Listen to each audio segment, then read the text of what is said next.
Film dibuka dengan memperlihatkan beberapa orang yang terburu-buru seperti sedang terjadi sesuatu. Di samping itu, cerita akan berfokus kepada seorang wanita hamil bernama Mia yang ditemani oleh suaminya yang bernama Nike. Mereka semua dipandu oleh seorang pria untuk menuju ke sebuah box kontainer. Mereka semua merasa ketakutan seakan sedang terjadi suatu masalah yang serius. Setibanya di pos masuk, seorang pria yang memandu Nike pun meminta uang tambahan tanpa alasan yang jelas. Merasa jika sudah tak ada waktu lagi, Nike pun memaksa Mia agar memberikan cincin pernikahannya sebagai ganti dari uang tambahan yang diminta. Setelah itu, Nike bersama Mia pun memasuki sebuah box kontainer yang akan dibawa pergi ke negara lain. Di dalam box kontainer tersebut, terlihat beberapa orang yang juga sedang hamil dan beberapa orang yang memiliki seorang anak. Mereka semua seakan merasa sedikit lega setelah berhasil memasuki box kontainer. Usut punya usut, ternyata di masa ini terjadi sebuah kelangkaan sumber daya alam yang menimbulkan kekacauan. Pemerintah memberlakukan protokol ketat mengenai pengurangan jumlah manusia yang antara lain para anak-anak, wanita hamil, dan lansia. Mereka akan dibunuh secara sadis oleh pihak-pihak yang tak bertanggung jawab. Dan inilah alasan mengapa Mia bersama beberapa orang lainnya menaiki box kontainer agar bisa melarikan diri dari negaranya, tepatnya di negara Spanyol. Singkat cerita, saat berada di tengah perjalanan, seorang pria dengan senjata lengkap memaksa sebagian orang di dalam box agar pindah ke box kontainer yang lainnya. Hal ini dikarenakan jumlah penghuni di dalam box yang melebihi batas. Tanpa diduga, Nike termasuk di dalam bagian beberapa orang yang akan dipindahkan ke box kontainer yang lainnya. Mia yang melihat hal itu, dia pun merasa sangat histeris. Kini, Nike bersama Mia harus berpisah di dalam box kontainer yang berbeda. Mia kemudian mencoba menghubungi Nike dan mengatakan jika dirinya sangat takut.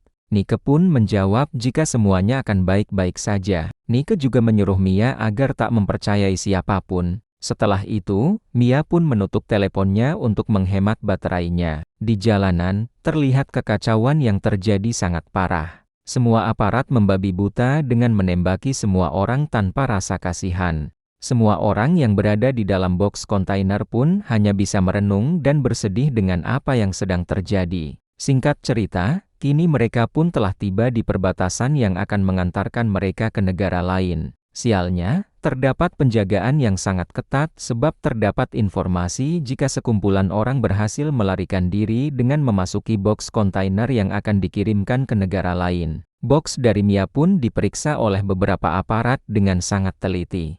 Sopir kontainer yang merasa panik pun beralasan jika dirinya sedang terburu-buru sebab bosnya telah menunggunya. Tanpa diduga, sopir kontainer itu pun malah ditembak oleh salah satu aparat. Merasa ada yang janggal di dalam box kontainer, pemimpin dari aparat tersebut pun mengatakan jika dirinya sudah mengetahui ada seseorang yang bersembunyi di balik dinding penghalang. Pemimpin aparat itu pun memberikan kesempatan apabila mereka memilih keluar, maka mereka akan dimaafkan.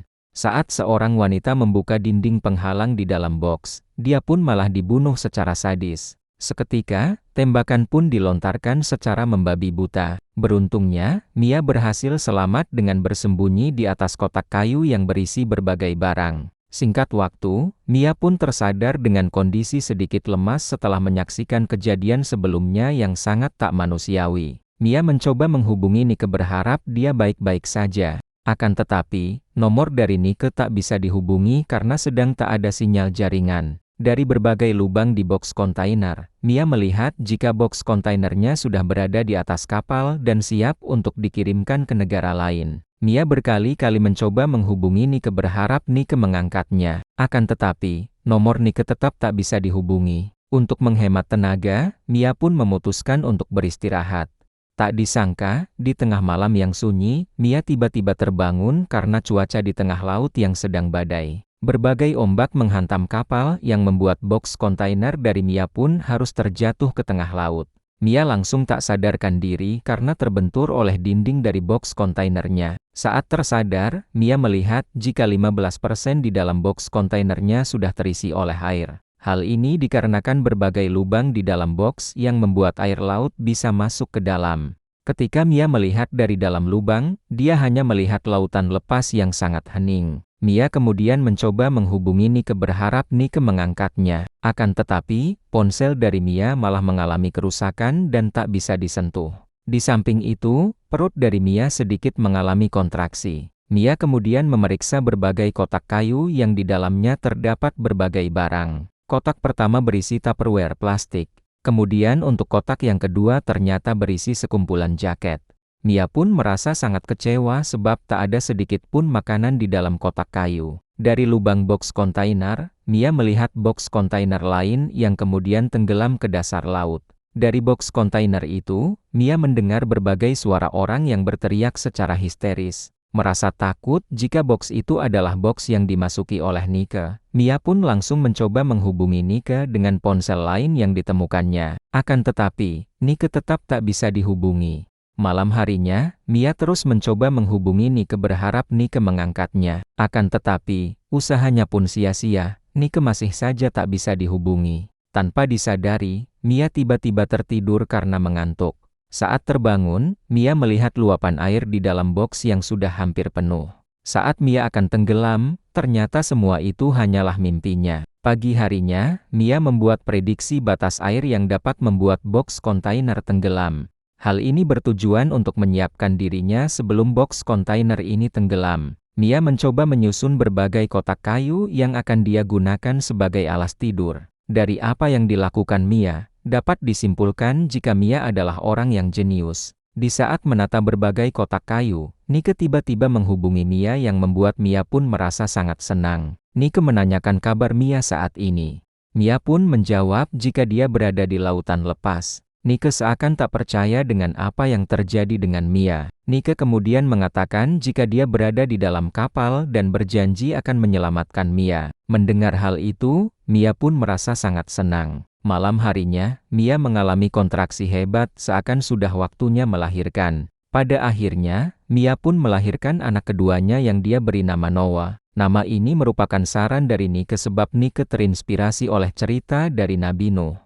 Mia kemudian mencoba menghubungi Nike untuk mengabarkan jika dirinya telah melahirkan. Akan tetapi, Nike masih tak bisa dihubungi. Di hari yang kedua, Mia menemukan bor baterai yang kemudian dia gunakan untuk membuka atap box agar bisa keluar dari dalam box. Mia bekerja dari siang hingga malam hanya demi bisa membuka atap box kontainer. Malam harinya, Mia menghabiskan sebagian besar makanannya karena dia yang merasa sangat kelaparan. Keesokan harinya, ketika Mia akan melanjutkan pekerjaannya untuk membuka atap dari box kontainer, bor yang digunakan oleh Mia malah kehabisan daya. Kini, Mia pun tak tahu harus berbuat apa lagi agar bisa keluar dari dalam box dan mencari pertolongan. Di salah satu Tupperware, Mia menemukan pisau besi yang kemudian dia gunakan untuk melanjutkan membuka atap dari box kontainer. Karena membuka menggunakan pisau besi sangat menguras tenaga fisik, Mia pun terus minum hingga kehabisan air tawar karena bekerja secara terus-menerus. Ketika Mia tengah kehausan, dia pun melihat anak pertamanya yang sebelumnya tertangkap dan dibunuh oleh para aparat. Anak dari Mia itu pun bertanya mengapa ibunya membiarkan dirinya tertangkap dan dibunuh oleh para aparat. Mia pun kemudian menangis dan meminta maaf atas apa yang terjadi kepada anak pertamanya. Dari atap box, turunlah air hujan yang membuat Mia merasa sangat senang. Dengan bergegas, Mia pun menampung air hujan itu di berbagai Tupperware yang sebelumnya berada di kotak kayu. Mia sangat bersyukur sekali sebab akhirnya dirinya tak kehausan lagi. Esok harinya, merasa jika lubang atap dari box kontainer sudah cukup dan bisa dibuka, Mia pun kemudian mencoba membukanya. Pada akhirnya, Mia pun berhasil membukanya dan bisa keluar dari box tersebut. Di box kontainer itu tertulis kata Noah yang menjadi judul pada film ini. Mia kemudian berdiri di atas box kontainer berharap menemukan pertolongan dari orang lain yang lewat. Akan tetapi, semuanya terlihat sangat sunyi dan juga hening. Berjam-jam Mia hanya melihat lautan lepas tanpa melihat kapal satupun. Ketika Mia membuang popok dari anaknya, sekumpulan ikan langsung muncul ke permukaan.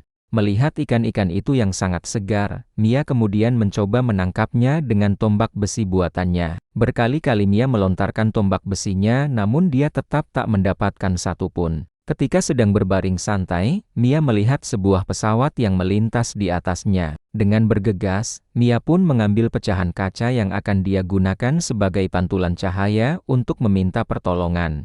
Tak diduga, kaki Mia pun malah tergores oleh bagian lancip dari kotak keluar dari atap box kontainer. Dengan bergegas, Mia langsung membuat sepotong kain yang kemudian diikatkan agar darahnya tak terus keluar. Dengan barang seadanya, Mia menggunakan kabel TV sebagai jahitan di kakinya. Beruntungnya, terdapat beberapa alkohol yang bisa meredakan rasa sakit di kakinya. Keesokan harinya, Mia membuat sebuah jaring dari kabel TV yang akan dia gunakan sebagai alat untuk menangkap ikan di tengah laut. Dengan umpan popok dari Noah, Mia pun berhasil menangkap berbagai ikan yang menjadi persediaan makanannya. Kini, Mia pun tak khawatir lagi kehabisan makanan demi bisa memberikan ASI kepada Noah. Di hari yang ke-12, air di dalam box kontainer hampir setengah badan dari Mia. Mia pun mencoba berbagai usaha dengan menuliskan sebuah kata permintaan tolong yang kemudian dia masukkan ke dalam Tupperware dan dilemparkan ke lautan. Mia berharap ada orang yang bisa menemukannya. Malam harinya, Mia bercerita kepada Noah mengenai kehidupan dirinya bersama Nike. Mia bercerita jika dirinya adalah seorang guru dan Nike seorang pengusaha. Mia juga menceritakan jika Noah memiliki seorang kakak yang telah dibunuh oleh pasukan aparat. Mia pun berjanji jika dia akan berusaha sekuat tenaga untuk menyelamatkan Noah. Saat tengah beristirahat, ponsel dari Mia pun kembali berdering yang ternyata adalah panggilan dari Nike. Dengan bergegas, Mia pun langsung mengangkatnya. Mia dengan sangat bahagia langsung mengatakan jika dia berhasil melahirkan bayi lucu dari Nike. Dengan terengah-engah, Nike meminta maaf karena tak bisa menjemput Mia.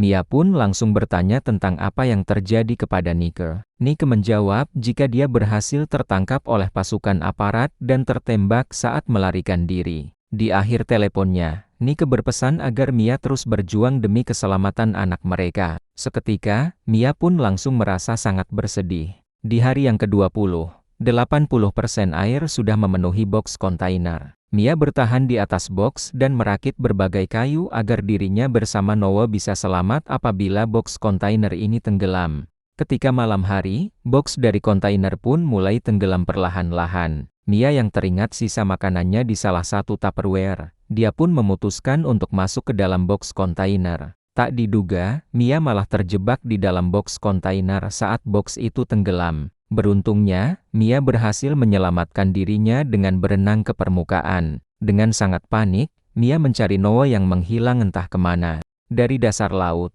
muncullah ikan paus yang menyemburkan air kepada Noah yang membuat Noah menangis.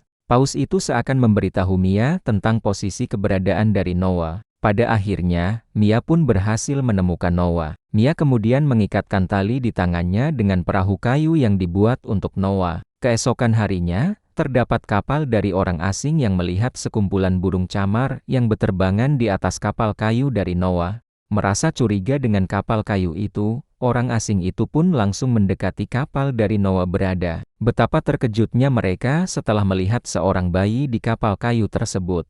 Salah satu orang asing itu pun menarik tali yang terikat di kapal dari Noah. Saat tengah menariknya, ternyata tali itu terikat dengan tangan dari Mia. Orang asing itu pun kemudian berusaha sekuat mungkin untuk menyadarkan Mia yang telah tenggelam. Dengan berbagai usaha, Mia pun akhirnya kembali sadar dan terselamatkan. Tak lupa, Mia berterima kasih kepada orang asing tersebut karena telah menyelamatkannya. Dan kemudian, film pun berakhir.